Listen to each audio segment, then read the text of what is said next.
Friar Puck began his journey amid the hallowed halls and verdant courtyards of Fountains Abbey, an ancient sanctuary nestled within a secluded valley. The abbey was renowned for its spiritual serenity and the unwavering devotion of its clerics.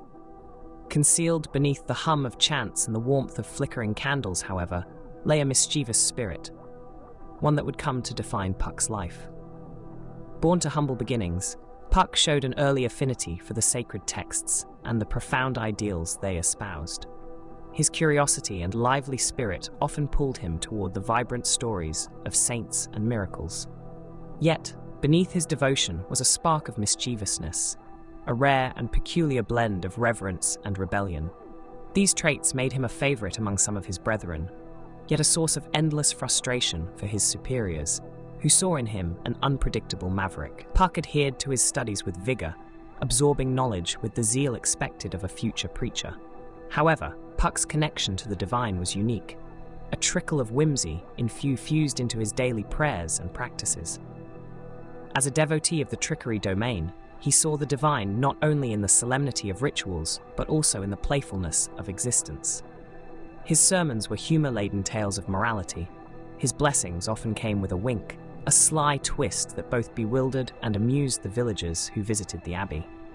This unconventionally joyous approach put Puck at odds with the hierarchy of Fountains Abbey.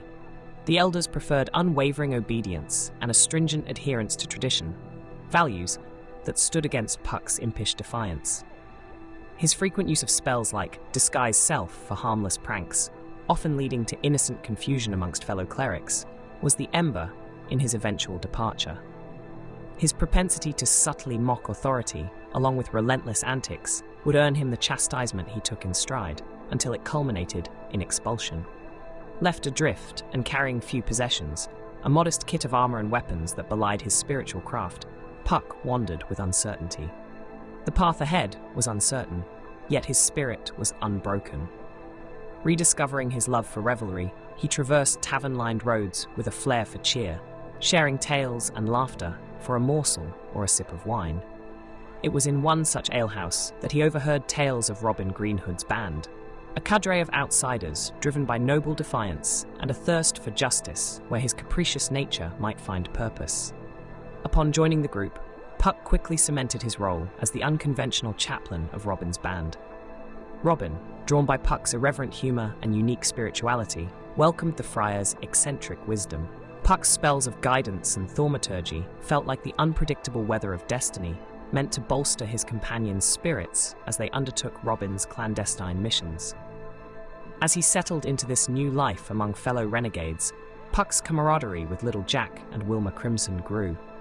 Their shared twinkle for mischief, albeit expressed in unique forms, fostered bonds of kinship.